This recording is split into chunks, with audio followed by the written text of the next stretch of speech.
येशूच्या रक्ते भरले पुण्याचे कुंड जे पापी त्यात घातले ते होती शुद्ध प्राण.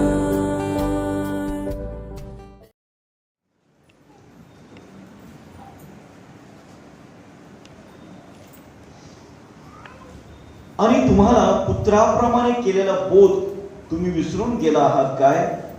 माझ्या मुला, परमेश्वराच्या शिक्षेचा अनादर करू नकोस आणि त्याच्याकडून दोष पदरी पडला असता खचू नकोस. कारण ज्याच्यावर परमेश्वर प्रीती करतो त्याला तो शिक्षा करतो आणि ज्या पुत्रांना तो स्वीकारतो त्या प्रत्येकाला फटके मारतो. शिक्षणासाठी तुम्ही शिक्षा सहन करत आहात. देव तुम्हाला पुत्राप्रमाणे वागवतो आणि ज्याला बाप शिक्षा करत नाही असा कोण पुत्र आहे? ज्या शिक्षेचे वाटेकरी सर्व झाले आहे. अशा शिक्षे वाचून तुम्ही जर आहात तर तुम्ही पुत्र नाही, दासी पुत्र आहात. शिवाय शिक्षा करणारे असे आमच्या देहाचे पाप आपल्याला होते आणि आपण त्यांची भीक धरत असू तर आपण विशेष करून जो आत्म्यांचा पिता त्याच्या आधी होऊन जिवंत राहू नये काय? त्यांना योग्य वाटली अशी थोडे दिवस ते शिक्षा करत होते, पण तो करतो ती आपल्या हितासाठी, म्हणजे आपण त्याच्या पवित्रतेचे वाटेकरी व्हावे म्हणून करतो. कोणतीही शिक्षा तत्काली आनंदाची वाटत नाही, उलट खेदाची वाटते. तरी ज्यांना तिच्याकडून वळण लागले आहे त्यांना ती पुढे नीतिमत्व हे शांतिकारक फळ देते. बसलेलं वचन देव आपल्या सर्वांसाठी आशीर्वादित करू. आज आपल्यामध्ये ब्रदर मेघनाथ पवार गुरुजी आहेत. आपणा सर्वांच्या ते ओळखीचे आहेत, आपण त्यांना ओळखतो. बऱ्याचदा आपल्या मंडळीमध्ये ते आलेले आहेत आणि मग आज ते आपणामध्ये आहेत. जेम्स मिशनमध्ये ते सेवा करत आहेत, आज ते आपणामध्ये आहेत. मी त्यांचं स्वागत करतो आणि मग मिस्टर दिनानंतर मला विनंती करेन की त्यांनी त्यांना बुके देऊन त्यांचं स्वागत करावं आणि त्यानंतर आपण त्यांच्याकडून आमचा संदेश आपण ऐकणार आहोत. स्वर्गातल्या नीतिमान आणि महान अशा देवाच्या पवित्र नावामध्ये मी तुम्हा सर्वांना अभिवादन करतो आणि मला खूप आनंद वाटत आहे की पुन्हा एक वार देवबापांना आपल्या मंडळीमध्ये येण्यासाठी माझं सहाय्य केलं आणि ही माझ्यासाठी एक चांगली संधी आहे आणि तुमच्यासाठी पण एक संधी आहे की आपण सगळेजण मिळून देवाच्या राजासनाजवळ येऊया आणि देवाच्या वचनातून असलेला बोध आपण प्राप्त करू. आणि माझा असा विश्वास आहे, खात्री आहे, जसं यशायाच्या पुस्तकामध्ये 55 अध्याय 10 आणि 11 वचनामध्ये लिहिलंय, पहा पाऊस व बर्फ ही आकाशातून पडतात व पृथ्वी भिजवून तिला सफळ व हिरवीगार केल्या वाचून, पेरणाऱ्यास बीज व खाणाऱ्यास भाकरी दिल्या वाचून ती परत वर जात नाही. त्याप्रमाणे परमेश्वर म्हणतो, माझ्या मुखातून निघणारे वचन होय ते माझी इच्छा पूर्ण केल्या वाचून आणि ज्या कार्यासाठी मी ते पाठविले ते केल्या वाचून मजकडे विफल होऊन परत येणार नाही. त्यामुळे माझा असा विश्वास आहे की जे देवाचं वचन आमच्या हृदयापर्यंत येईल, आम्ही अत्यंत आदरानं, नम्र अंतकरणानं आणि आशेनं, विश्वासानं ते ग्रहण करूया आणि ज्या कोणाच्या अंतकरणापर्यंत, हृदयापर्यंत हे वचन जाऊन भिडेल, माझा विश्वास आहे की ते कार्य केल्या वाचून राहणार नाही. अगदी तुर्तातच एक वचन मी पाठ करीत होतो, कारण हे वचन देवानं मला माझ्या दुःखाच्या वेळेत, मी एका त्रासातून, संकटातून जाताना मी प्रार्थना करीत होतो आणि हे वचन देवानं मला दाखवलं, देवानं मला हे वचन दिलं आणि मी ते पाठ करत होतो. जरूर माझं वय आता 50च्या पुढं आहे, तरी पण वचन पाठ करताना मला खूप आनंद आहे. आणि आताच पाठांतराच्या स्पर्धेबद्दल मी ऐकलं, त्यातला शेवटचा एक वयोगट असाही ऐकला की 50च्या पुढे, आणि मला फार आनंद वाटला. कदाचित त्या गटात मी असतो. मी देवाचा उपकार मानतो की ते वचन मी पाठ केलं आणि मला फार आनंद वाटला त्या वचनामुळं. पहिले पेत्राचे पत्र याचा 5वा अध्याय आणि 10वं वचन यावेळेला आपण वाचूया. पेत्राचे पहिले पत्र याचा 5वा अध्याय आणि वचन 10.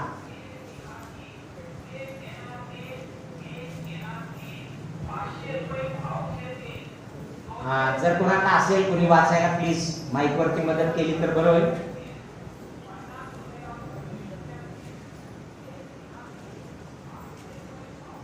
नसेल तर मी वाचतो. आहे माईक आहे इकडे? कोणाकडे तरी माईक एक देऊन ठेवला तर खूप बरं होईल. पेत्राचे पहिले पत्र याचा 5वा अध्याय आणि 10वं वचन यावेळेला आपण ऐकूया या बहिणीकडून. आपल्या सार्वकालिक गौरवात यावे म्हणून ज्याने ख्रिस्तामध्ये तुम्हास पाचारण केले, तो सर्व कृपेचा देव तुम्ही थोडा वेळ दुःख सोसल्यावर स्वतः तुम्हास पूर्ण दृढ व सबळ करेल.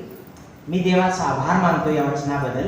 इथं असं लिहिलंय, आपल्या सार्वकालिक गौरवात यावे म्हणून ज्याने ख्रिस्तामध्ये तुम्हास पाचारण केले, तो सर्व कृपेचा देव तुम्ही थोडा वेळ दुःख सोसल्यावर स्वतः तुम्हास पूर्ण करील, दृढ करील आणि सबळ करेल. खरं तर या वचनातल्या एका शब्दावर किंवा एका भागावरती जर आपण संदेश ऐकत राहिलो तर मला असं वाटतं की आज दिवसभर ही मालिका संपणार नाही, किंबहुना कित्येक दिवस आम्हाला ऐकावे लागतील. पण यातल्या ठराविक भागावर देवाचं वचन आज आपण ऐकणार आहोत. आणि जो प्रश्न बऱ्याचदा ख्रिस्तीयेतर लोकांना पण पडला असेल, पण खास करून ख्रिस्ती लोकांना पडला असेल, विशेष करून तुम्हाला हा प्रश्न बऱ्याचदा उद्भवला असेल, मलाही पडला होता, तो असा आहे की ख्रिस्तामध्ये आल्यानंतर आम्हाला दुःखामधून का जावं लागते? Why there is a suffering? का बरं आम्हाला दुःख सहन करावं लागते? किंबहुना एखाद्या देवाच्या माणसाच्याकडे तुम्ही पाहिलं असेल, देवाच्या माणसाचं जीवन तुम्ही पाहिलं असेल, तर तुम्ही असं म्हणाल की का त्यांना एवढ्या वेदनातून जावं लागते? मी आठवण करतो आदरणीय रमेश मोहिते पाळक साहेबांची. त्यांचं दुःख बघून कोण गहिवरलं नव्हतं. या चर्चमध्ये अशी एक बहीण आहे का? या चर्चमध्ये असा एक भाऊ आहे का की मोहिते पाळक साहेबांना आम्ही भेटायला गेलो आणि आमच्या डोळ्यात अश्रू आले नाही? अति वेदना सहन केल्या, अति दुःख सहन केलं. माझा प्रश्न तुमच्या समोर हा आहे, या प्रश्नाला धरून आपण विचार करूया सगळेजण, का आम्हाला दुःखातून जावं लागते? खरं तर आम्ही असं उलटा विचार बऱ्याचदा एखाद्या लहान लेकराप्रमाणे आम्हाला पण असं वाटते, जर आम्ही देवा तुझ्याकडे आलोय तर तू आम्हाला सुख द्यायला पाहिजेस, तू आम्हाला एक प्रकारे म्हणजे सांत्वन द्यायला पाहिजेस आणि सुख द्यायला पाहिजेस. का बरं आम्हाला दुःखातून जावं लागते? का आम्हाला त्रासातून जावं लागते? का आम्हाला वेदनांमधून जावं लागते? वाय? का? आज मी देवाच्या वचनावर आधारित काही गोष्टी तुम्हाला सांगेन की ज्या वास्तव आहेत आणि पवित्र बायबल आम्हाला त्याविषयी स्पष्ट सांगत आहे की का बरं आम्हाला दुःखातून आम्ही जावं अशी देवाची इच्छा आहे. का तो आम्हाला घेऊन जातो दुःखाच्या दरीतून किंवा दुःख सहनामधून तो आम्हाला का घेऊन जातो, याविषयी थोडी कारणं आहेत, 4-5 कारणं आहेत, किंवा तो उद्देश आहे की देव आम्हाला का त्यातून घेऊन जातो, त्याविषयी आज आपण मनन करणार आहे. नंबर 1, पहिलं कारण, जर तुम्ही नोट्स लिहित असला, you are very good Bible students, तुम्ही अतिशय चांगले बायबलचे विद्यार्थी आहात, म्हणून मी काही मुद्दे तुम्हाला सांगेन, त्यावर जरूर लिहा. पहिला मुद्दा आहे की आम्हाला का दुःखातून आपला देवबाप घेऊन जातो. पहिलं कारण आहे की आम्ही इतरांचं सांत्वन करण्यास समर्थ व्हावं.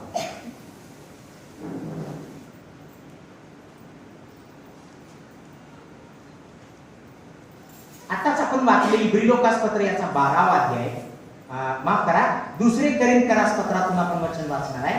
करिंथकरास 2 पत्र याचा पहिला अध्याय आणि त्यातील 4 ते 6 वचन आपण ऐकूया. करिंथकरास 2 पत्र याचा पहिला अध्याय आणि 4 ते 6 वचन आपण ऐकूया. तो आमच्यावरील सर्व संकटात आमचे सांत्वन करीतो, असे की ज्या सांत्वनाने आम्हाला स्वतः देवाकडून सांत्वन मिळते होते, त्या सांत्वनाने आम्ही जे कोणी कोणत्याही संकटात आहेत त्यांचे सांत्वन करावयास समर्थ व्हावे. कारण आमच्या बाबतीत ख्रिस्ताची दुःखे जशी पुष्कळ होतात, तसे ख्रिस्ताच्या द्वारे आमचे सांत्वनही पुष्कळ होते. आम्हावर संकट येते ते तुमचे सांत्वन व तारण व्हावे म्हणून येते, आणि आम्हाला सांत्वन मिळते ते तुमचे सांत्वन व्हावे म्हणून मिळते. म्हणजे असे की जी दुःखे आम्ही सोसतो ती सहन करण्यास तुम्हाला सामर्थ्य मिळते. पवित्र बायबल क्लिअरली आपल्याला सांगते की आम्हाला दुःखातून यामुळे जावं लागतंय की आम्हाला सांत्वन प्राप्त होते स्वर्गातल्या देवाकडून. आणि जेव्हा आम्हाला सांत्वन प्राप्त होते तेव्हा आम्ही इतरांचं जाऊन सांत्वन करू शकतो. मी एक उदाहरण तुम्हाला सांगतो, म्हणजे थोडं लक्षात येईल सर्वांच्या, की समजा एक पेशंट आहे एका घरामध्ये ज्याला कॅन्सर झालेला आहे, कर्करोग, आणि कॅन्सर मध्ये त्याला खूप वेदनातून तो व्यक्ती जात आहे आणि त्याला केमो ज्या थेरपी असतात त्या केमोथेरपी करताना आणि वेगवेगळे उपचार करताना त्याला तीव्र वेदना होत आहे आणि 2 वर्ष झालं तो त्या कॅन्सरच्या वेदनांमधून जात आहे. आणि मग त्याचं सांत्वन करण्यासाठी घरच्या लोकांनी म्हटलं की किमान पाळक साहेबांना तरी बोलवूया. आणि एक उमदा पाळक साहेब, एक तरुण पाळक साहेब, त्यांना त्यांनी बोलावलं आणि म्हटलं की कृपा करून या आणि थोडंसं काहीतरी आमच्या यांना सांगा आणि थोडं त्यांचं सांत्वन पण करा. ते आले आणि ते बोलले की त्यांनी वेगवेगळ्या गोष्टी सांगितल्या, उदाहरणं सांगितली आणि त्यानंतर म्हटले अजिबात तुम्ही घाबरू नका, आम्ही तुमच्यासाठी प्रार्थना करू, काही होणार नाही तुम्हाला, तुम्ही बरं होणार. असं म्हणून ते प्रार्थना वगैरे करून जेव्हा दरवाजातून बाहेर जात होते तेव्हा हा व्यक्ती मागं काय बोलत होता माहिती आहे? अरे तुला काय माहित, मला काय वेदना होतात ते तुला काय माहित आहे? तू आपले येतो आणि कुठले तरी शब्द बोलतो आणि सांत्वन करतो आणि निघून जातो. तुला काय माहित आहे की मी कशातून चाललोय, माझ्या वेदना काय आहे, माझं दुःख काय आहे, हे तुला काय कळणार? पण दुसरं एक उदाहरण असं धरू, असा एक देवाचा माणूस होता की ज्याला 10 वर्ष कॅन्सर झालेला होता. ख्रिस्ताकडे येण्याच्या आधी म्हणा, त्याला कॅन्सर झाला आणि त्या रोगामध्येच तो देवाकडे आला आणि देवाने त्याला बरं केलं. 10 वर्षानंतर कॅन्सर संपूर्णपणे बरा झाला. आता ते कॅन्सर बरा झालेले पाळक साहेब सांत्वन करायला आले आणि ते त्या पेशंट जवळ बसले आणि त्याला म्हणाले, बाबा रे, मला पण कॅन्सर होता, 10 वर्ष मला कॅन्सर होता, केमोथेरपीच्या वेदना काय असतात ते मी अनुभवले आणि वेगवेगळे उपचार काय असतात ते मी अनुभवले, कॅन्सरच्या वेदना काय असतात ते मी अनुभवले, पण देवाने मला बरं केलं, तो तुलाही बरं करेल. आता मला सांगा, ज्या पेशंटला त्याने हे शब्द त्यांनी बोलले तो पेशंट आता म्हणेल काय की अरे तुला काय माहित मला काय त्रास होतोय? Impossible, impossible. कारण आता तो व्यक्ती कबूल करेल की होय बरोबर आहे, कारण तुम्ही 10 वर्ष हे दुःख भोगले, मी तुझे 2 वर्ष भोगत आहे. दुःखातून पार गेलेला व्यक्ती इतरांचं सांत्वन करू शकतो. I am also gone through that. मी त्यामधून गेलोय, मला माहित आहे की त्या गेल्यानंतर किती वेदना होतात. स्तोत्र संहिता 23 आपल्या सर्वांचं आवडतं स्तोत्र आहे. मला वाटते पुष्कळ वेळा तुम्ही स्तोत्र 23 बोलला असाल, म्हटला असेल. पण तो स्तोत्र 23ला कृपया करून एक गोळीसारखं घेऊ नका. बऱ्याच जणांच्या बायबल मधल्या ठरलेल्या गोळ्या आहेत, पॅरासिटामॉल, सिनारेस आणि दुसऱ्या कुठल्या कुठल्या अनेक, म्हणजे वेगवेगळ्या कारणाने वेगवेगळ्या गोळ्या आपण घेतो. तेवढ्या गोळ्यांची वचनच आपल्याला माहित आहे आणि बायबल मध्ये बाकी काय आहे माहित नाही. मला माहित नाही की मी तुम्हाला उत्साहित करण्यासाठी देवाची मंडळी म्हणून देवाचा सेवक या नात्यानं नम्र अंतःकरणानं उत्साहित करू इच्छितो. हे संपूर्ण बायबल उत्पत्तीच्या पहिल्या अध्यायापासून प्रकटीकरणाच्या 22 अध्यायाच्या शेवटच्या वचनापर्यंत आम्ही क्रमानं वाचलं पाहिजे. मला माहित नाही विक्रमनगर चर्च मधल्या किती जणांनी वाचले, पण मी तुम्हाला उत्तेजन मिळावं म्हणून नम्र अंतःकरणानं देवाला घेऊन मी साक्ष रूपाने तुम्हाला सांगू इच्छितो. मी रिसेंटली बायबल वाचून पूर्ण केलं 38 वेळा. माझा वाढदिवस होता 15 ऑगस्टला 38 वेळा माझं बायबल वाचन पूर्ण झालं. आता मी पुन्हा निर्गमच्या पुस्तकात आलोय 39 वेळा. आता ते वाचत आहे. हे कुठल्या तरी बुस्टिंगसाठी मी सांगत नाही. मी तुम्हाला उत्साहित करू इच्छितो. देवाचं वचन थोरोली वाचा. Every answer of your problem is there in the word of God. तुमच्या प्रत्येक प्रॉब्लेमचं उत्तर देवाच्या वचनात. आर स्टॅनली म्हणतात, you must be soaked into the word of God. तुम्ही देवाच्या वचनामध्ये चिंब भिजलेले असावे. आणि हे वचन तुमचं आणि माझं सांत्वन करेल. त्यामुळं स्तोत्र 23 तुमचं आवडतं वचन असेल. आणि लहानपणापासून मी पण लहान असताना मला पाठ होतं. त्यातलं एक 4थं वचन जे आहे ना, त्याकडे थोडस लक्ष केंद्रित करूया आपण. तिथं तो काय म्हणतो, तुम्हाला पाठ आहे, उघडू नका. पाठ आहे ना सगळ्यांना? परमेश्वर माझा मेंढपाळ आहे, तिथून सगळं पाठ आहे.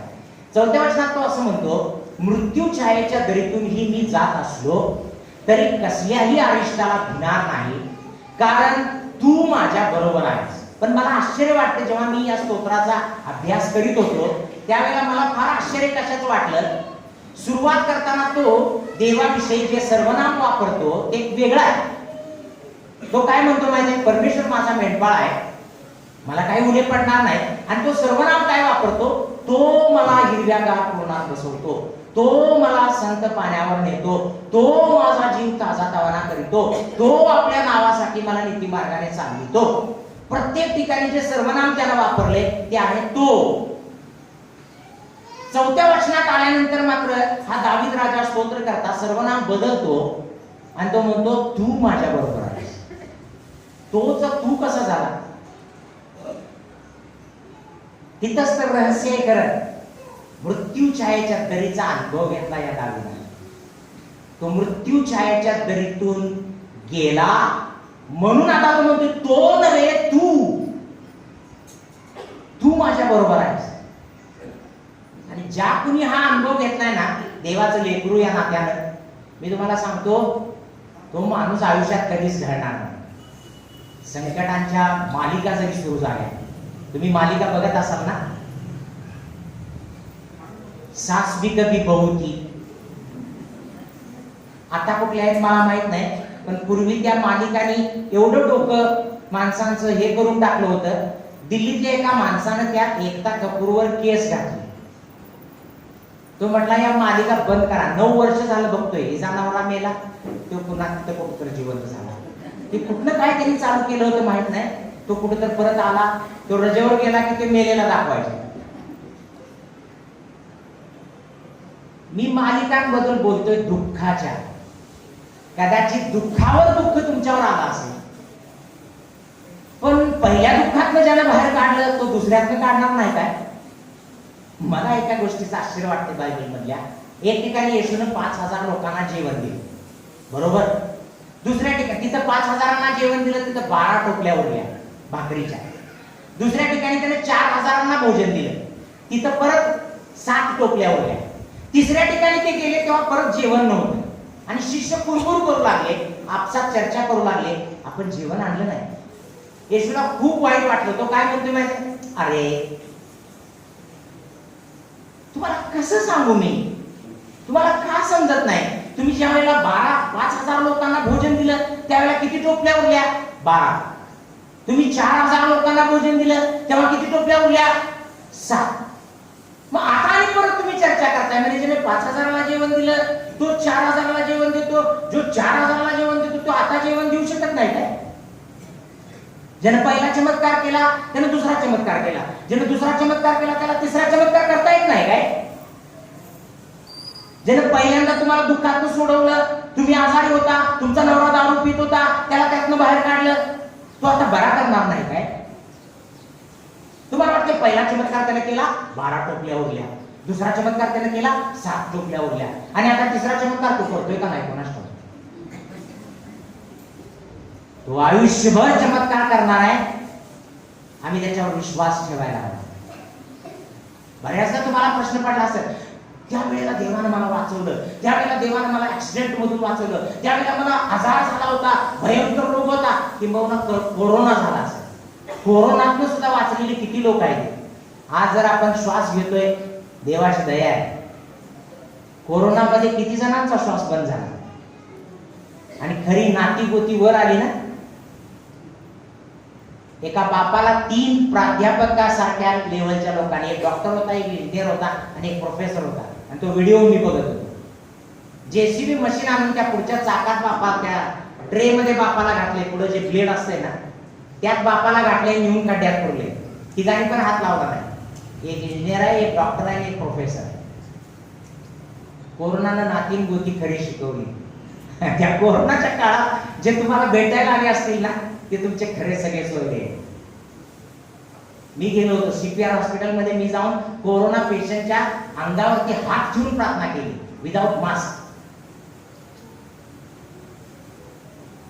मी कोणी मोठा आहे म्हणून सांगण्यासाठी नाही सांगत आहे, पण मी यासाठी सांगतो की एस्तेर असं म्हणाली,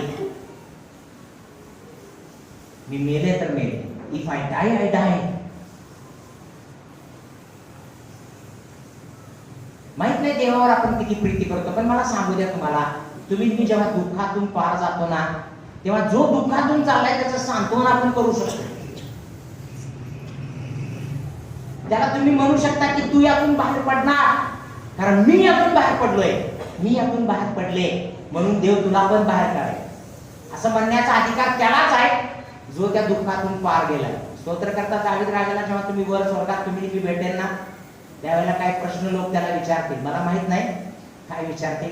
कुणी जर म्हटलं त्याला विचारणार आहे की 5 गोटे कशाला घेतले, एका तास गल्ल्यात मारणार होता तर 4 एक्स्ट्रा घेऊन आमची आणि भांडणं कशाला खाली लावली, कारण आम्ही त्यावर चर्चा करत बसलो. एक्स्ट्रा 4 का घेतले, ती प्रकटीकरण होती का, ती 4 शुभवर्तमान होती का, त्यावर किती काट्याकूट केला आम्ही, कशाला बाबा 4 एक्स्ट्रा घेतली तू. असं विचारण्यापेक्षा त्याला हे विचारा, कुठल्या मृत्यू छायेच्या दरीतून जाताना हे स्तोत्र तू लिहिले. तो मृत्यू छायेच्या दरीतून गेला आणि तो तुमचं माझं सांत्वन करू शकतो. ते स्तोत्र 23 त्यानं त्यावेळेला लिहिले ज्यावेळी त्या दुःखातून तो पार गेला. तो गेलाच नसता तर स्तोत्र लिहिलंच नसतं. आणि ती आपली पेशन्स फेवरेट गोळी आपल्याला मिळाली नसते जी आपण प्रत्येक वेळेस वापरतो. कामावर जाताना गडबडीत स्तोत्र 23, परमेश्वर माझा मेंढपाळ आहे, परमेश्वर माझा मेंढपाळ आहे, हे जितकं कराय, परमेश्वर न्यायी पण आहे हेही तितकंच करा. परमेश्वर शिक्षा करणारा पण देव आहे. आताच आपण वाचलं इब्री लोकांच्या पत्रात. नंबर 2, का आम्हाला दुःखातून आणि वेदनांमधून जावं लागतं, देवाचा उद्देश काय आहे. नंबर 2, आपल्याला प्रशिक्षण मिळावे, आपल्याला तयार करावं. देव आपल्या लेकरांना ट्रेनिंग देऊ इच्छितो. आता वाचलेले वचन परत वाचले, इब्री लोकांपत्र याचा 12वा अध्याय आणि 11वा वचन.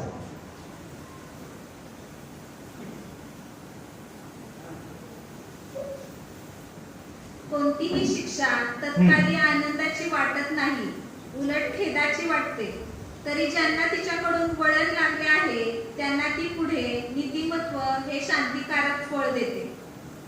माझ्या मागून एक शब्द बोला. बायबलचे काही शब्द मला इतके आवडतात ना, आपण सगळ्यांनी ते बोलले तर खूप चांगलं आहे. वळण म्हणा ना सर्वांनी, वळण.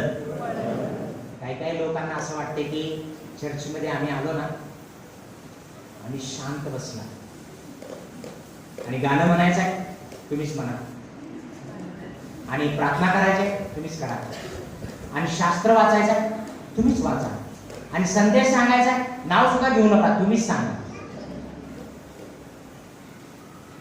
प्लीज माझ्या मागून बोला, कारण स्तोत्र संहिता 81 मध्ये एक खूप चांगलं वचन आहे. माझ्याकडे वेळ नाही ते सगळं सांगायला, पण मी असं म्हणेन तिथं सुंदर लिहिलंय 81 स्तोत्रामध्ये, तू आपले तोंड चांगले उघड मग मी ते भरेन.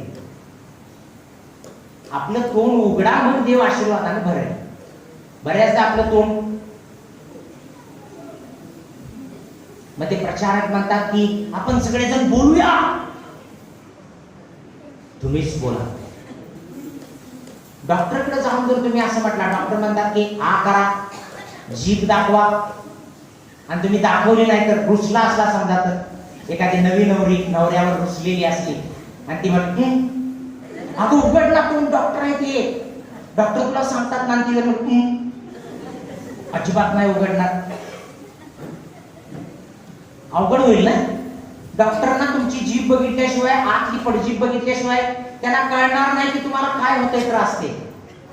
डॉक्टर समोर तोंड उघडतो, पण चर्चमध्ये मात्र आपलं तोंड बंद होतंय. प्लीज उघडा, माझ्या मागून बोला. वळण, वळण. आता आणखी एक वाक्य बोलायचं आहे, पण ते आपल्या शेजाऱ्याकडे वळून बोला आणि त्यांना हातात हात देऊन विचारा, वळण लागलंय का?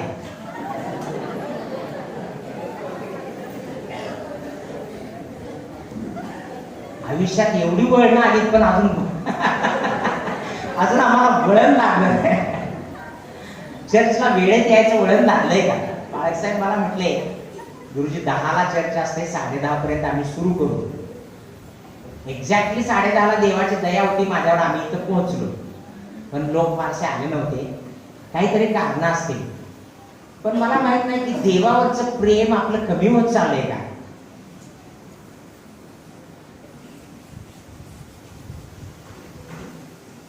माझं शाळेवर एवढं प्रेम होतं, हार्वर्ड हायस्कूल मध्ये होतो. रविवारी पण मी रडायचा, मला शाळेला सोडा म्हणून. आणि मला कळायचं नाही की रविवारी सुट्टी असते म्हणून. रविवारचा एकच दिवस आहे ज्या दिवशी आपण देवाच्या मंदिरात येतो. तर प्लीज, आजचा रविवार तर विशेष आहे, कारण आपण प्रभुभोजनामध्ये सहभागी होणार. पण तुम्हाला मला वळण लागू दे. देवाचं वचन वळण लावण्यासाठी आहे, पण आम्हाला अजून वळण लागलं नाही. 15 वर्ष झालं मी चर्चला जातोय, पण अजून वळण लागलं नाही.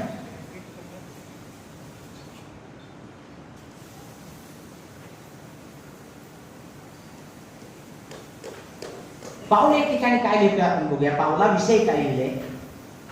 प्रेषितांची कृत्ये याचा 9वा अध्याय आणि 16 वचन, त्याच्याविषयी देवाला सांगून ठेवलं की मी त्याला का निवडलंय, माझा उद्देश काय आहे. प्रेषितांची कृत्ये याचा 9वा अध्याय आणि 16 वचन. आणि त्याला माझ्या नावासाठी किती दुःख सोसावे लागेल हे मी त्याला दाखवेन. हा, देवाचा उद्देश आहे की पावलानं दुःख सोसावं. तुम्हाला समजू दे थोडं, देवाचे लेकरं या नात्यानं मलाही हे माझ्यासाठी खूप महत्वपूर्ण आहे. आम्हाला दुःख सोसावे लागेल. That is the truth. हे सत्य आम्हाला समजू दे. जर तुम्ही देवाच्या मंदिरात येत आहे, जर तुम्ही सुखासाठी येत असला ना, मला तुम्हाला एक गोष्ट अगदी तीव्रतेनं सांगू द्या, प्रखरतेनं देवाचा सेवक म्हणून सांगू द्या की 3 प्रकारचे लोक आहेत जगात. सत्य, असत्य आणि अर्धसत्य. हे 3 शब्द आहेत. या 3 शब्दामध्ये पण अर्थ आहे. काय अर्थ आहे? सत्य जाणणारे. इकडे वचन लिहिलं योहान 8:32, तुम्हाला सत्य समजेल, सत्य तुम्हाला बंधनातून मुक्त करेल. सत्य जाणले ज्यांनी, येशूने म्हटलं मार्ग सत्य आणि जीवन मीच आहे, माझ्याद्वारे आल्या वाचून कोणालाही पित्याकडे जाता येत नाही. त्या येशूला आम्ही जेव्हा जाणतो ना, तेव्हा आम्ही सत्याला जाणतो. मग सत्य आम्ही जाणणारे लोक बनलो की ते एक प्रकार आहे सत्य. दुसरा एक प्रकार आहे ज्यांना सत्य ठाऊक नाही. ते लोक कुठं आहेत? असत्यामध्ये. बरोबर? सत्य आणि असत्य तर बरोबर आहे ना. एका बाजूला सत्य आहे, एका बाजूला असत्य आहे. कारण ते असत्यावर विश्वास ठेवतात, लबाडीवर किंवा जगातल्या अंध गोष्टींवर, अंधश्रद्धा म्हणतो आपण त्याला, त्यावरती ते श्रद्धा ठेवतात. ठीक आहे, एक सत्य आहे, दुसरं असत्य आहे. अजून याच्यामध्ये एक आहे अर्धसत्य. आता माझा प्रश्न आहे, तुम्हाला थोडं तोंड उघडून प्रत्येकाने बोला. या तिन्हीमध्ये डेंजर कोण आहे? सत्यवाले डेंजर आहे, असत्यवाले डेंजर आहे का अर्धसत्यवाले डेंजर?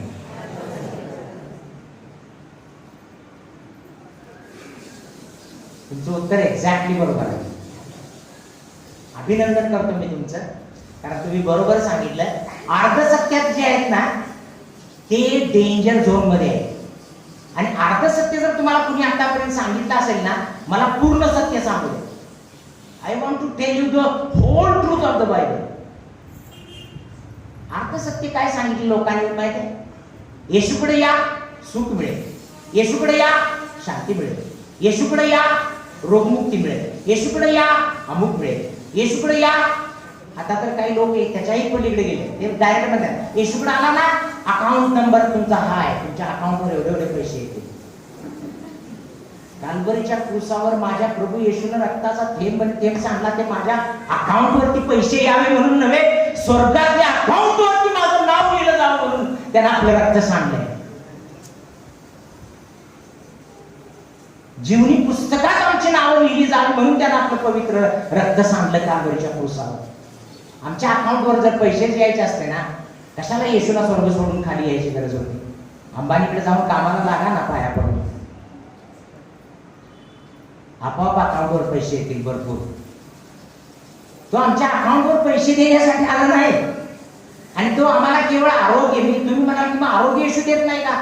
तो आरोग्य देणारा देव आहे. यहोवा रफा नाव आहे त्याचं. पण फक्त आरोग्य द्यायसाठीच तो आला काय? अनंत काळचं जीवन द्यायला आला नाही. मग आम्हाला जेवढं पाहिजे तेवढंच आम्ही मागतोय. देवा, तेवढं माझ्या नवऱ्याची दारू एकदाची सुटू दे बस. आणि बऱ्याचशा लोक चर्चमध्ये काय येतात मला माहित नाही. विक्रमनगर चर्च हे खूप पूर्वीची मंडळी आहे, आणि मी आज सकाळी पण पहाटे प्रार्थना करताना मला ज्यांची नावं माहित होती त्या सगळ्या देवाच्या माणसांचं नाव घेऊन मी धन्यवाद दिला या मंडळीबद्दल.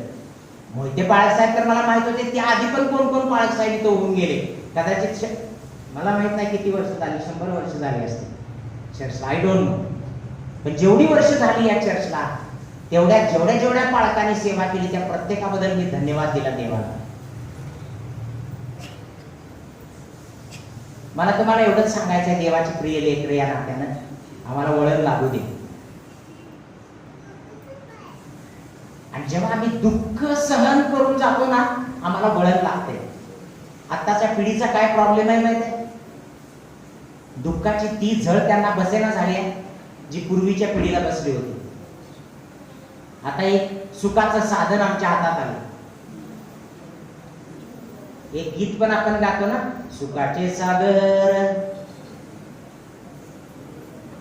हे सुखाचं साधन एवढं आलंय ना, 24 तास आमच्या डोळ्यासमोर तेच आहे.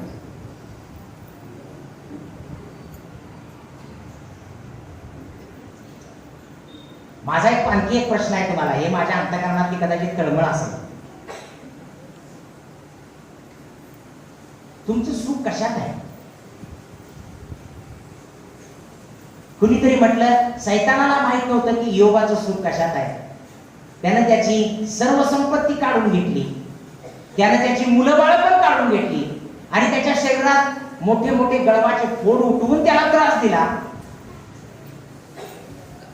तरी सैतानाला कळालं नाही की योबाचं सुख या जगातल्या गोष्टीत नव्हतंच, त्याचं सुख होतं देवामध्ये. आणि देवाला त्याच्यापासून कोणच काढून घेऊ शकत नाही. तुमचं आणि माझं सुख कशात आहे हे आम्हाला समजू दे. आणि देव आम्हाला ट्रेनिंग देतोय, वळण लावतोय, त्या दुःखाच्या तराईतून तो घेऊन जातो आम्हाला.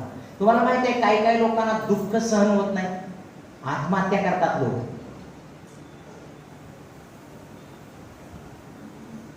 इतकं तीव्र दुःख होते की ते सहन होत नाही. पण मी तुम्हाला सांगू, ज्यांनी दुःख सहन केलंय ना, आता पुढं आणि दुःख आलं तर काय, ते दुःख आम्हाला काय बिघडणार आहे? आमचं पहिलं येऊन गेलंय ना, मृत्यूछायेच्या दरीतून जात असलो तरी कसल्याही अरिष्टाला भिणार नाही. कारण एकदा मी त्या त्रासातून गेलो आणि 10 वेळा गेलो तर मला काय फरक पडतोय? मला माहित आहे की माझा देव या दुःखातून गेलाय आणि तो मला वळण लावणारा देव आहे. नंबर 3, पण त्याआधी मला एक गोष्ट तुम्हाला सांगायची, एक साक्षीरूपी मेघाबद्दल. इब्री लोकासपत्र याचा 12वा अध्याय आणि 1लं वचन वाचूया आपण. इब्री 12:1. तर मग आपण एवढ्या मोठ्या साक्षीरूपी मेघाने वेढलेले आहोत, म्हणून आपणही सर्व भार व सहज गुंतविणारे पाप टाकून आपल्याला नेमून दिलेल्या धावेवरून धीराने धावावे. Very good. आता बघा इथं असं लिहिलंय, तर मग आपण एवढ्या मोठ्या साक्षीरूपी मेघाने वेढलेले आहोत म्हणून आपणही सर्व भार व सहज गुंतवणारे पाप टाकून आपल्याला नेमून दिलेल्या धावेवरून धीराने धावावे. तुम्ही आणि मी जर दुःखातून जात असलो, आमच्या अगोदर दुःख सहन केलेले लोकांच्या साक्षीचा मेघ आहे. ढग आहे आणि त्यात बऱ्याच जणांच्या साक्षी आहे. मी जर तुम्हाला म्हटलं जुन्या करारातून एका व्यक्तीची साक्ष द्या की ज्यानं दुःख सहन केलं, तुम्ही सगळेजण मला वाटतं एकमत होऊन साक्ष नाव द्या त्या व्यक्तीचं. सांगता येईल तुम्हाला नाव? काही जणांना ते पण खात्री नाही. माहित नाही तुम्हाला? गिदोन जुन्या करारातला गिदोन माहित नाही? बरोबर ना? कुणीतरी मला करेक्ट करायला पाहिजे की गुरुजी काहीतरी चुकीचं सांगताय. इयोब मी मुद्दाम म्हटलं गिदोन. तुमच्यातल्या प्रत्येकाच्या अंतःकरणात खळबळ व्हायला गिदोन गिदोन कसा असेल?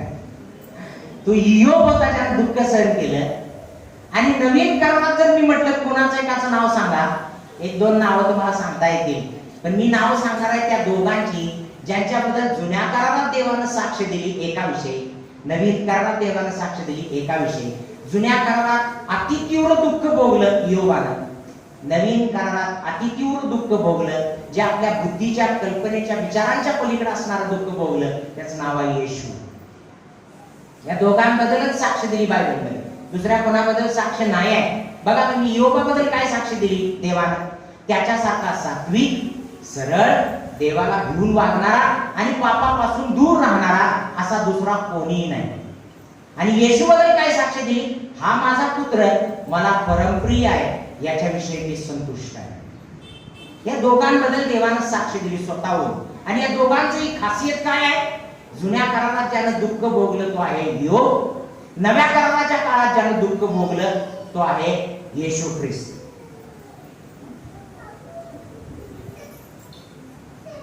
नंबर 3, आपल्या सत्वाची पारख व्हावी. का देव आम्हाला दुःखातून पार घेऊन जातो? कारण आमच्या सत्वाची म्हणजे आमच्या खरेपणाची पारख व्हावी. आणि आपला देव हा रत्नपारखी देव आहे. तो पारख केल्याशिवाय कोणालाही उपयोगात आणत नाही. वाचूया आपण इयोबामधलं एक वचन, इयोबाचं पुस्तक याचा 2रा अध्याय आणि 9 आणि 10 वचन.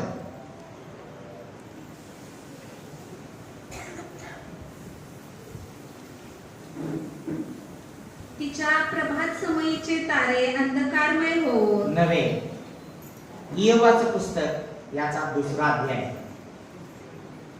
आणि 9 आणि 10 वचन. तेव्हा त्याची स्त्री त्याला म्हणाली, हा, तुम्ही अजून सत्व धरून राहिला हा काय? हा, देवाचे नाव सोडून द्या आणि मरून जा. तो तिला म्हणाला, तू धर्महीन स्त्रियाप्रमाणे बोलतेस.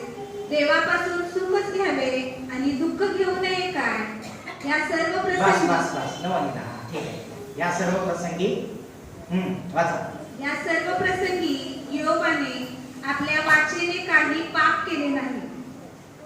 मला जेव्हा बायबल स्टडी करतो ना तेव्हा खूप आश्चर्य वाटतं, तुम्हाला पण आश्चर्य वाटेल. इयोबाच्या बायकोने एक डायलॉग मारलाय, इंटरनॅशनल डायलॉग आहे ना. मला माहित नाही तुमच्या बायकोनं काय डायलॉग मारलाय.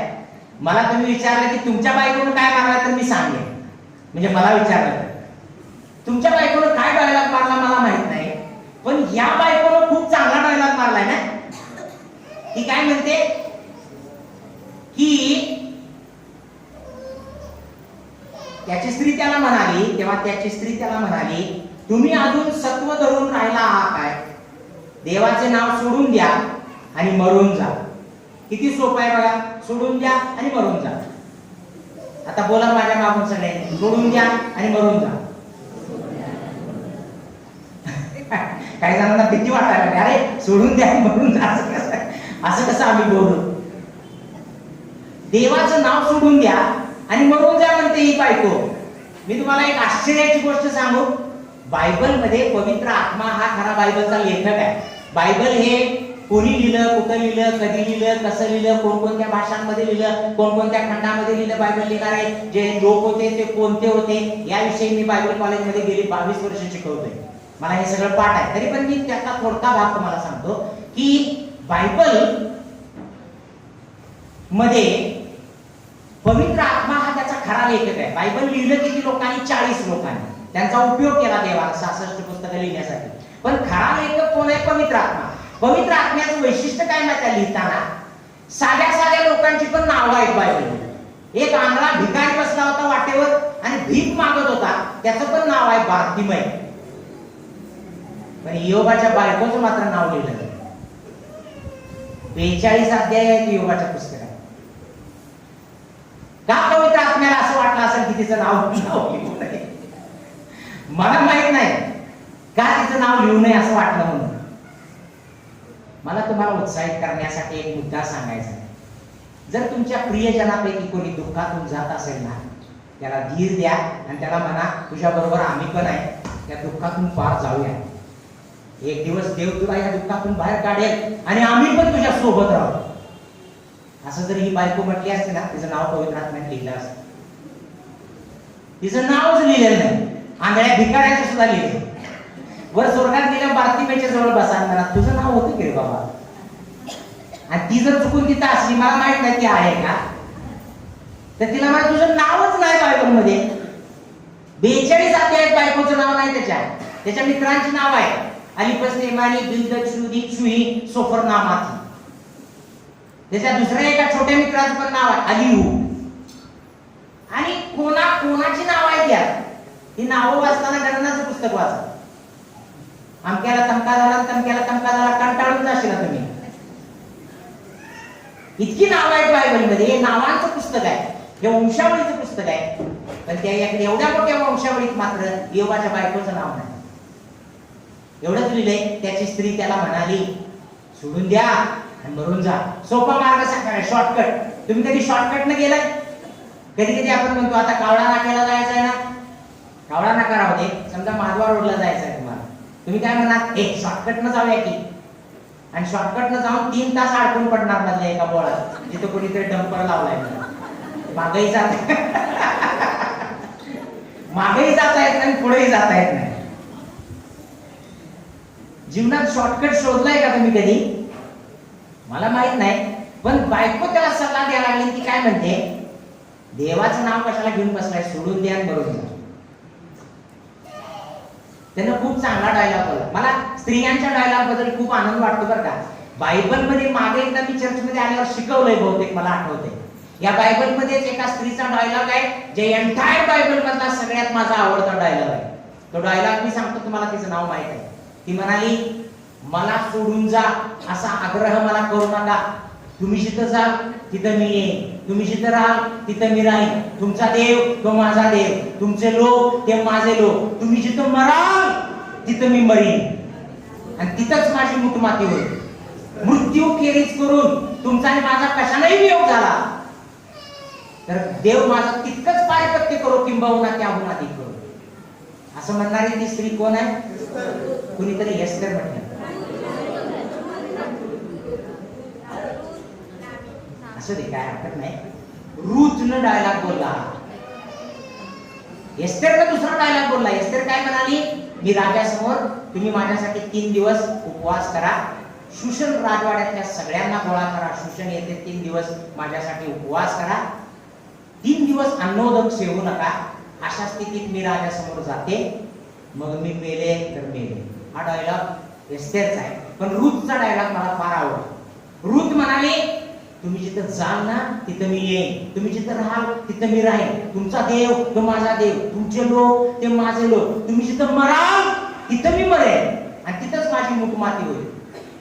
आणि ह्या बाईचा डायलॉग आहे का, सोडून द्या मरून जाणार. ही असं बरं म्हणायला तयार नाही, तुम्ही जिथं बसाल ना राखीमध्ये तिथं मी येऊन बसेन. तुम्हाला गळवाचे फोड उठले असते ना, तुमचे ते पोट बरे होईपर्यंत मी पण बसेन तिथं. असंही का म्हणता येत नाही, मला माहित नाही. काय एखादा व्यक्ती दुःखातून जाताना त्याचं सांत्वन करण्याचे शब्द तुमच्याजवळ नाही की माझ्याजवळ नाही. त्याच्या दुःखावर किती वेळा तुम्ही मी मीठ चोळला असेल. बरं झालं देवानच त्याला असं केलं.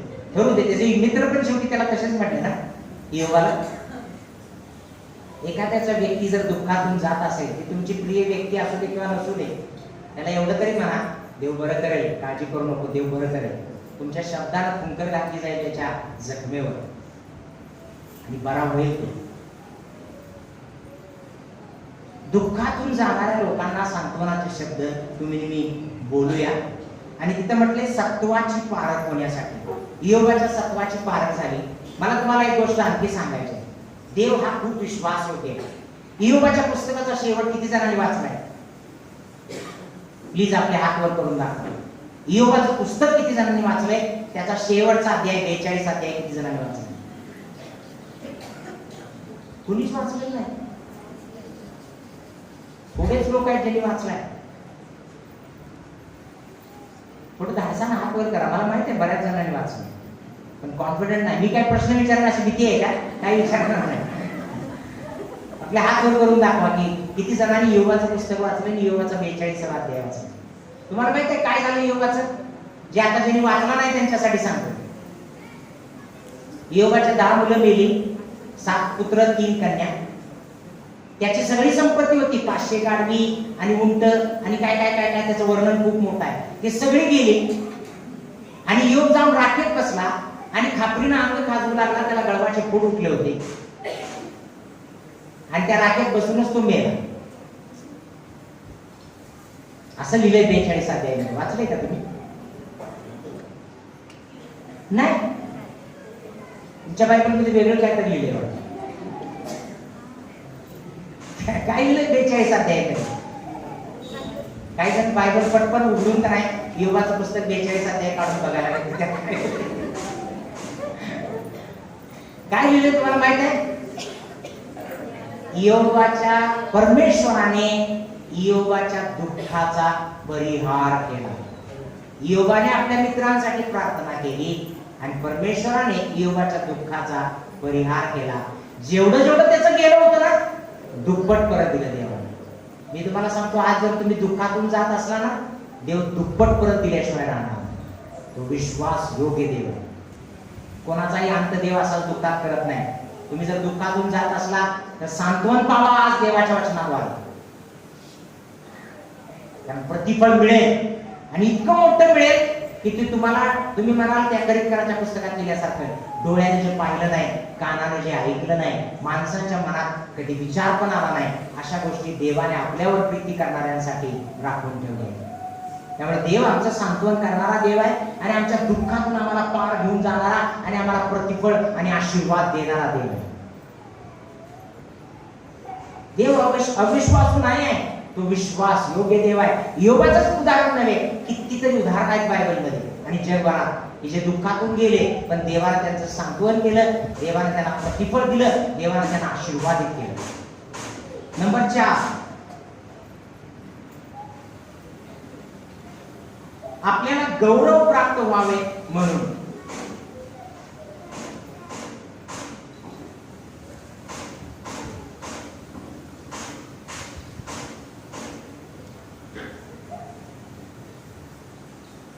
रोमकरास पत्र याचा 8वा अध्याय आणि 17 आणि 18 वचन आपण वाचूया. रोम 8, 17, 18. आणि जर मुले तर वारसही आहोत, आणि जर मुले तर वारीसही आहोत, म्हणजे देवाचे वारीस, ख्रिस्ताबरोबर सोबतीचे वारीस असे आहोत. आपल्याला त्याच्याबरोबर गौरव प्राप्त व्हावे म्हणून त्याच्याबरोबर जर दुःख भोगीत असलो तरच. कारण आपल्यासाठी कारण आपल्यासाठी जे गौरव प्रगट होणार आहे त्याच्यापुढे सांप्रत काळाची दुःखे काहीच नाही असे मी मानितो. इथं असं लिहिले 17 वचनाच्या शेवटी की त्याच्याबरोबर जर आपण दुःख भोगीत असलो तरच. देवाच्या प्रिय लेकरांनो, मला तुम्हाला एक सत्य आज सांगू द्या. हे तुम्हाला समजलं तर तुम्ही आशीर्वादित होणार. ख्रिस्ताकडे आल्यानंतर सुद्धा दुःखातून जावं लागतंय. ख्रिस्त सुख द्यायला कधीच या जगात आला नाही. बायबल मध्ये तुम्हाला असं वचन सापडलं, मला आणून दाखवा. मी 38 वेळा बायबल वाचले म्हणालो मगाशी, आता 39 वेळा वाचत आहे. मला तुम्हाला जर वचन असं सापडलं, मला आणून दाखवा, मी तुमचा सत्कार करतो. कुठेही लिहिलेलं नाही की तुम्ही माझ्या मागे या, मी तुम्हाला सुखी करतो म्हणून. कुठंच लिहिलं नाही बायबल. येशूने ज्या ज्या वेळी म्हटलं ना, जर कोणी माझा अनुयायी हो पाहतो तर त्यानं आत्मत्याग करावा आणि स्वतःचा वधस्तंभ घेऊन मला अनुसरावा. कुठंही लिहिलं नाही, नेव्हर एव्हर तुम्ही माझ्या मागे या, मी तुम्हाला करोडपती करेन. तुम्ही माझ्या मागे या, तुमच्या अकाउंटवरती भराभर बॅलन्स येत जाईल. तुम्ही माझ्या मागे या, तुम्हाला एकदम आरोग्य मागून आरोग्य तुम्हाला देत राहील. कधी कधी तो आरोग्य देणार नाही. मग देवाना मला एक कोणतर बहीण अशी येऊन म्हणाली, ब्रदर 12 वर्ष झाले मी प्रार्थना करते, का माझ्या नवऱ्याचं हे आजार पण बरं झालं नाही. कदाचित तुम्हाला वाटत असेल की आजार पण बरं झालं तर देव खरा. तो प्रयोगशाळेतलं एखादं रसायन आहे का देव, की त्याला जाऊन आम्ही सिद्ध करावं, टेस्ट ह्याच्यामध्ये घालून चंचू पात्र, वायू पात्र, ती पात्र त्यावेळेला होती. आता मला माहित नाही प्रयोगशाळेत आता काय आहे, पण त्या काळात आम्हाला ती चंचू पात्र, वायू पात्र होती. आणि ते एखादा वायू त्यातनं बाहेर यायचा निळा, आणि ते म्हणायचे हा बघ हा नायट्रोजन वायू आहे. देव असा कुठला तर वायू आहे का त्याला दाखवायला? हा माझा आजार बरा झाला, हा देव खरा. माझा आजार बरा झाला नाही, मग देव कसा खरा? देवाला सिद्ध करायला प्रयोगशाळेत एखादी वस्तू आहे का ती? मी तुम्हाला सांगू, जर तुमचं देवावर खरं प्रेम असेल तर तुम्ही काय म्हणाल? माझं देवावर खरं प्रेम असेल तर मी काय म्हणेन? शद्रक मेषक अबेदनगोनं जे म्हटलं ते काय म्हणाले माहिती आहे? हे राजा,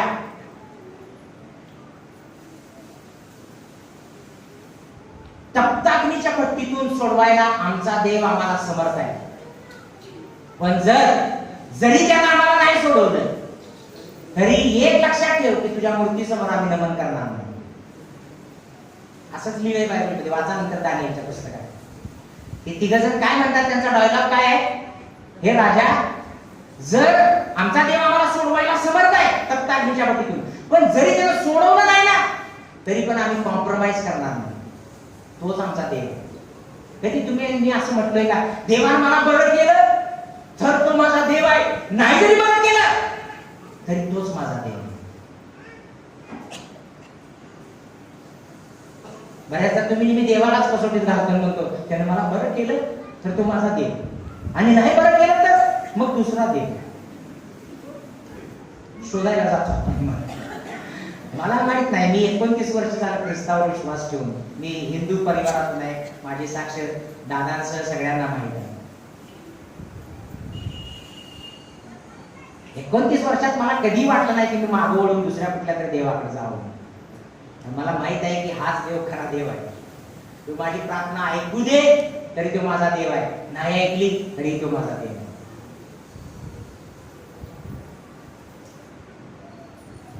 त्यानं तुम्हाला दुःखातून बाहेर काढलं, मी दुसऱ्या शब्दात म्हणतो प्रेज द लॉर्ड. नाही बाहेर काढलं, हालेलुया.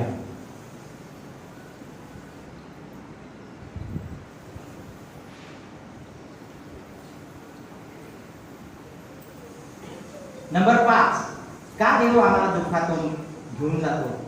5वं कारण शेवटचं, इतरांना आशीर्वाद मिळावा म्हणून. आम्ही दुःख सोसलं तरी इतर लोक आशीर्वादित होते.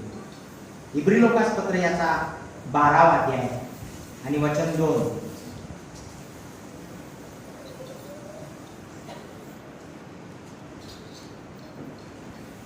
इब्री 12:2. आपण आपल्या विश्वासाचा उत्पादक, आपण आपल्या विश्वासाचा, नाही ते पहिलं झालं ना, हा सॉरी वाचा, बरोबर आहे. आपण आपल्या विश्वासाचा उत्पादक व पूर्ण करणारा येशू, व पूर्ण करणारा येशू याच्याकडे पाहत असावे, याच्याकडे, हा वाचा, आता वाचा. जो आनंद त्याच्या पुढे होता त्याकरिता त्याने लज्जा तुच्छ मानून वधस्तंभ सहन केला, आणि तो देवाच्या राजासनाच्या उजवीकडे बसला आहे. या वचनाचा अर्थ थोडा आम्हाला समजला तर आम्ही आशीर्वादित होणार. काय सांगते वचन? आपण आपल्या विश्वासाचा उत्पादक व पूर्ण करणारा येशू याच्याकडे पाहत असावे, जो आनंद त्याच्या पुढे होता त्याकरिता त्याने लज्जा तुच्छ मानून वधस्तंभ सहन केला, आणि तो देवाच्या राजासनाच्या उजवीकडे बसला आहे. येशूच्या पुढे एक आनंद होता, पण तो आनंद पलीकडे होता. कोणत्या गोष्टीच्या पलीकडे होता माहिती आहे? वधस्तंभाच्या पलीकडे, बियॉन्ड द क्रॉस. आणि तुम्हाला माहिती आहे हे दुःख इतकं तीव्र होतं येशूचं, स्वतः येशूने 3 वेळा प्रार्थना केली, शक्य असेल तर हा बाबा हा प्याला टळून जाऊ. भयंकर दुःख त्यानं सोसलं. मी फक्त दुःखाच्या वेळेलाच येशूच्या दुःखाची आठवण करतो, म्हणजे लेट समयामध्ये, उपवास समयामध्ये 40 दिवस आपण उपवास करतो त्यावेळेला दुःखाचं आपण आठवण करतो येशूच्या, किंवा प्रभू भोजन असेल त्या दिवशी आपण आठवण करतो. जरूर आपण आठवण करायला हवी, त्याच्या रक्ताच्या थेंबाथेंबाला आपण आठवावं. पण येशूनं दुःख सहन केलं म्हणून जग आशीर्वादित झालं. त्याच्या दुःख सहनामध्ये आशीर्वाद लपलेला आहे तुमचा आणि माझा. सेम वे, त्याच प्रकारे तुम्ही जर दुःखातून गेला ना, तुमच्या पिढ्याने पिढ्या आशीर्वादित होतील. मी कोडोली गावचा रहिवासी आहे. कोडोली, कोल्हापूर, मिरज, सांगली हे सगळे मिशन स्टेशनची गाव आहे, शहर आहे. मिशन स्टेशन म्हणजे जिथे मिशनरींनी काम केले. मी कोडोलीतली काही उदाहरणं माझ्या डोळ्याने पाहिलीत. मी कोणावरती टीका करण्यासाठी किंवा कोणाला तरी टोकावं म्हणून नाही सांगत, पण ही वास्तव उदाहरणं तुम्ही पण पाहिली असतील. त्यामध्ये 3 वाक्य आहेत. ते 3 वाक्य ऐका, ते समजली तुम्हाला तर तुम्ही आशीर्वादित होणार. पहिलं वाक्य आहे, the first generation suffered, the second generation blessed, and the third generation cursed. पहिल्या पिढीनं दुःख सोसलं, दुसरी पिढी आशीर्वादित झाली आणि तिसरी पिढी शापित झाली. ही माझ्या डोळ्यासमोर कोडोली गावात असलेली पुष्कळांची उदाहरणं आहेत. मी तुम्हाला वैयक्तिक भेटला तर तुम्हाला सांगू शकेन, पण मी नाही सांगू शकत आता या व्यासपीठावरून. अनेकांची उदाहरणं डोळ्याला पाहिलेली आहेत. ही पहिल्या पिढीतले लोक येशूकडे आले त्यावेळी ते अंधारातून आले होते, हिंदू होते, विदर्भी होते, आणि ते ख्रिस्ताकडे आले. त्यांच्या विश्वासाखातर त्यांना दुःखातून जावं लागलं. त्यांचा छळ झाला, त्यांना त्रास झाला, त्यांना वेदना झाल्या, त्यांनी कितीतरी दुःख सोसलं. त्यांनी दुःख सोसल्यावर त्यांची येणारी पिढी आशीर्वादित झाली. आज त्यांची मुलं फॉरेनमध्ये, कोण इंग्लंडमध्ये, कोण अबुधाबीला आहे, कोण दुबईला आहे. मी नावासह लिस्ट देईन तुम्हाला 40 जणांची. मी विनोदाने म्हणतो असं, पण त्यांची मुलं गेलीत विदेशात, गडगंज श्रीमंत झाली, त्यांनी आशीर्वादित झाली. 5-5 बंगले आहेत त्यांचे एकेकाचे. आणि तिसऱ्या पिढीला येशू कोण आहे हेच माहित नाही. हु इज जीसस? अंगावरती टॅटू बिटू काढून जगातल्या सगळ्या वस्त गोष्टीमध्ये ती मुलं आज आहेत. पहिली पिढी सफळ, दुःख सहन केले. दुसरी पिढी आशीर्वादित. बिब्लिकल बेस पण आहे. मी तुम्हाला जगी उदाहरणातून नाही बोलत, बायबलचं पण तसंच उदाहरण आहे. तुम्हाला माहिती आहे दाविदाच्या पिढीत काय घडलं? दाविदानं खूप दुःख सहन केलं, म्हणून तर त्याने एवढी स्तोत्र लिहिली. ज्या वेळेस त्याला कळ यायची ना, स्तोत्र लिहायचं. बेस्ट वे आहे ना. तुम्हाला कधी दुःख झालं तर एखादं स्तोत्र लिहा, ते जगात फेमस होईल. अनिल पाटील नावाचे निपाणीतल्या एका भावानं आई दवाखान्यात सिरियस होती म्हणून एक गीत लिहिलं. तुझी दया सनातन आहे, तुझी करुणा सदाची आहे, तुझी दया सनातन आहे. हे गीत ऐकताना मिलियन्स लोक रडलेले आहेत. त्याला मिलियन्स मध्ये व्ह्यूज आहेत त्या गीताला. तुम्ही पण ऐकला असेल तुम्ही पण. कुठून आलं गीत माहित आहे काय रे? तीव्र वेदनांमधून गीत बाहेर आले. भग्नाने अंतप्त हृदयातून तुटलेल्या, भग्न झालेल्या, कळवळलेल्या, वेदनामय हृदयातून जेव्हा गीत बाहेर येते ना, ते जगात फेमस होते. दाविदाला खूप वेदनातून जावं लागलं. नेक्स्ट जनरेशन आशीर्वादित झाले. शलमोन 1000 बायका केल्या. उपदेशाच्या पुस्तकात लिहिले, जर शलमोनाबद्दल शिकवायचं तर दिवसभर वेळ पाहिजे. उपदेशाच्या पुस्तकात असं लिहिलंय, ज्या कशाची त्याला वांछा व्हायची, ज्या कशावर त्याची नजर जायची, ते तो उपभोगायचा. तुमची माझी पण नजर बऱ्याचदा जाते हिऱ्यांच्या दागिन्यावर. अंबानीच्या लग्नात आपण बापरे 84 करोडचे हिरे. शलमोन तसा नव्हता. तो असं म्हणायचं नाही बापरे, ते म्हणायचं आणा ते मला गळ्यात घालायचं. सगळ्याचा उपभोग घेतलेला तो होता शलमोन. Next generation that was blessed. आशीर्वादित झालेली दुसरी पिढी. आणि तुम्हाला माहिती आहे तिसऱ्या पिढीचं काय झालं? शलमोनाची मुलं जन्माला आली. त्या मुलाचं नाव काय तर रहबाम होतं ना. तुम्ही बायबल वाचला असेल आणि राजाचं पुस्तक इंटरेस्टिंगली वाचलं असेल तर लक्षात असतील नाव. त्याचं नाव होतं रहबाम आणि त्याच्या विरोधात उठला यराबाम आणि शेवटी बसला झंडूबाम नाव. हे बाम एवढे कुठलं तिथं आले मला समजत नाही की बायबल मध्ये बाम कुठून आले. यराबाम, रहाबाम. आम्हाला माहित असलेलं एकच बाम आहे, डोकं दुखल्यावर लावते आम्ही, झंडूबाम. रहबाम आणि यराबामनं बायबलच्या त्या राज्याची विभागणी करून टाकली. 12 वंशाचं एकच राज्य होतं. त्यातले 10 वंश राहिले या रहबामकडे आणि 2 वंश राहिले रहबामकडे आणि 10 वंश गेले यराबामकडे. कशामुळे हे झालं? सलमोनाने 1000 बायका केल्या. वर स्वर्गात गेल्यावर त्याच्याही शेजारी बसा, थोडीशी मुलाखत घ्या, वार्ताहकीचं प्रॅक्टिस इथंच करा आणि तिथं गेल्यावर थोडं त्याला म्हणा, जरा सांगा की त्या बायकांची कधी भांडण लागली का? कारण आम्ही असं ऐकायचं की 2 बायकांपैकी आहे का? 1000 बायकांनी तुमचं काय केलं असेल नेमकं, आम्हाला काही समजत नाही.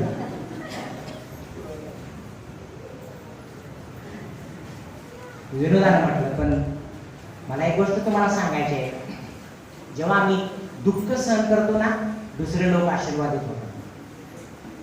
माझी मुलं कधी कधी मला म्हणतात, तुम्हाला सगळ्यांना माहित असेल, मी शिक्षक होतो, गव्हर्नमेंट स्कूल टीचर होतो, सरकारी शाळेत मला नोकरी होती आणि मी 12 वर्ष शिक्षकाचं काम केलं.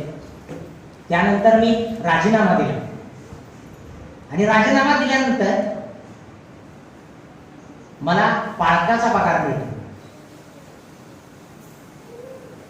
पालकाचा पगार किती असतो मी तुम्हाला सांगू नये, तुम्ही तो ऐकू नये, तुम्हाला शॉक बसेल ऐकून. या पालकाच्या पगारावर गुजराण करताना कोल्हापूर सारख्या शहरात बऱ्याचदा माझी खूप हेळसांड होते, त्रास होतो, वेदना होतात. मी एकदा रात्रभर रडलोय. एकदा माझ्या मुलाला सँडल नव्हतं, तुटलं होतं. तो म्हटला, पप्पा सँडलला पैसे द्या. मी म्हटलं, बाळा आता ह्या महिन्यात नाही, मी पुढच्या महिन्यात घेतो. पुढचा महिना आला, तो म्हटला, पप्पा आता तरी द्या, जास्तच तुटायला लागले. म्हटलं, नाही बाळा ह्या महिन्यात पण नाही, पुढच्या महिन्यात घेतो. 1.5 वर्षानंतर माझ्या मुलाला सँडल घेतलं. After 1.5 year. तो म्हणाला, तुम्ही शिक्षक जर असतात ना पप्पा, 50 सँडल तुम्ही घेऊन आला असता. का सोडली तुम्ही नोकरी? मी म्हणालो, त्यानं स्वर्ग सोडला आणि तो माझ्यासाठी खाली आला. त्यानं आपलं रक्त वाहिलं आणि माझ्यावर नितांत प्रीती केली. बाळा मी तुला लिहून देतो म्हटलं त्या माझ्या मुलाला, एक दिवस तू इतका आशीर्वादित असशील, तुझ्या पिढ्यानपिढ्या आशीर्वादित असतील बापानं सोसलेल्या दुःखामुळे. तुम्ही दुःख सोसलं तर कोणतं आशीर्वादित होणार. आनंदानं सोसा ते दुःख. आणि आपल्या पुढे जे होते साक्षीरूपी मेघामध्ये त्यांनी सोसले. योगानं सोसलं, येशूनं सोसलं, पावलानं पण सोसलं. पावलाला तर देवानं निवडतानाच म्हटलं, त्याला माझ्या नावासाठी किती दुःख सोसावं लागेल हे मी त्याला दाखवून देईन. आणि अति दुःख सोसलं पावलानं. पण पावलाचं मला आश्चर्य काय वाटते माहिती? पाऊल असं लिहितो एका पत्रात, प्रभूमध्ये सर्वदा आनंद करा, पुन्हा म्हणेन आनंद करा. पण कोण सांगतोय आनंद करा म्हणून माहिती आहे? ज्यानं भयंकर दुःख सोसलं.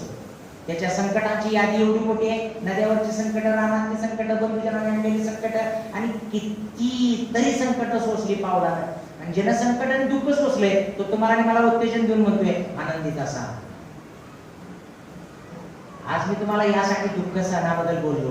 दुःख सहनामध्ये आशीर्वाद आहे आणि ख्रिस्ताकडे आल्यावर सुख मिळेल या भ्रमात राहू नका. हे अर्धसत्य सोडून द्या. तुम्हाला आणि मला दुःखातून जावं लागेल. जाण्यासाठी आपल्या मनाची तयारी करा. तुम्ही तयारी केली तर तुम्हाला इझीच आहे. तुम्ही तयार नसला ना, तुम्हाला शोधून धरून मानगुटीला लावावं लागेल. हे गपगार सोर्स म्हणून त्यावेळेला आवडते. स्वतः तयारी बाळगा. येशू तयार होता माहिती आहे क्रूसावर जाण्यासाठी. असं म्हटलंय त्याने यरूशलेमेकडे आपलं तोंड केलं आणि निर्धारानं चालत गेला. त्याला माहित होतं मला काल्वरीच्या क्रूसावर टांगून ठार मारणार. दुःख सहनासाठी तयार होता. तुम्ही दुःख सहनासाठी तयार राहाव्या आणि मग शेवटच्या वचनाच्या अखेरच्या भागात आपण जाऊया. मग अशी वाचलं 1 पेत्र 5:10.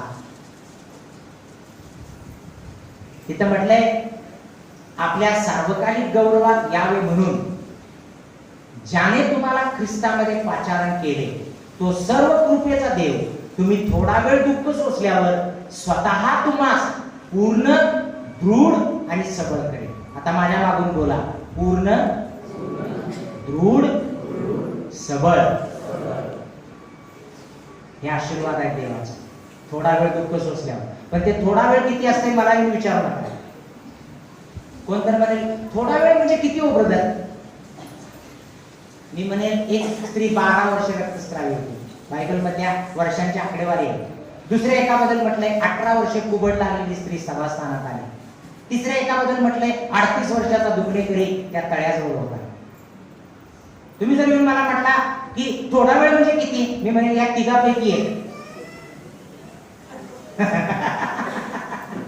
असं नाही म्हणणार, पण मी असं म्हणेन देवाला एक दिवस 1000 वर्षासारखा आहे आणि 1000 वर्ष एका दिवसासारखे.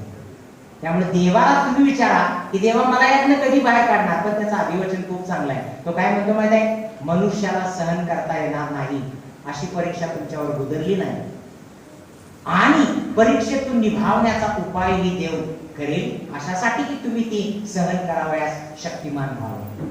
देव आम्हाला पर्पजफुली दुःखातून घेऊन जातो. जेव्हा तो दुःखातून येतो तेव्हा आम्ही धन्य आहे, कारण असा तो बाप आहे जो आपल्या मुलाला शिक्षा करतो आणि त्याला वळण लावतो. आणि इंग्लिश बायबलमध्ये 4था शब्द आहे, ही विल एस्टॅब्लिश यू. तो तुम्हाला नुसतंच तो तुम्हाला दृढ पूर्ण आणि सबळ करणार नाही, तो तुम्हाला स्थापित करेल. देव बाप करो. पहिले पेत्र 5:10 हे वचन तुमच्या पाठांतरामध्ये ठेवा. आणि कोण दुःखातून जात असेल तर आनंद करा, लवकरच हे दुःख संपेल. मला एक गोष्ट कळते ती मी शेवटी तुम्हाला सांगतो आणि अंत करतो. अशी कुठली रात्र आहे की ज्यामध्ये सकाळ होतच नाही? असं कुठलं दुःख आहे की ज्यातून आपण पार जाणारच नाही? One day it will over. आणि जेव्हा ते संपल ना, लोक तुमच्याबद्दल साक्ष देतील, म्हणतील या माणसानं दुःख सोसलं, आमच्या पुढच्या पिढ्यानपिढ्या आशीर्वाद झाले. देवबाप करो. आणि तुम्हाला आणि मला पहिले पेत्र 5:10 प्रमाणे चालण्यासाठी आणि हे वचन मुखदगत करून त्याप्रमाणे अंगीकारण्यासाठी देवबाप आमचं सहाय्य करू. God bless you.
है तू तुम्हारा मुझको शांति दिलाने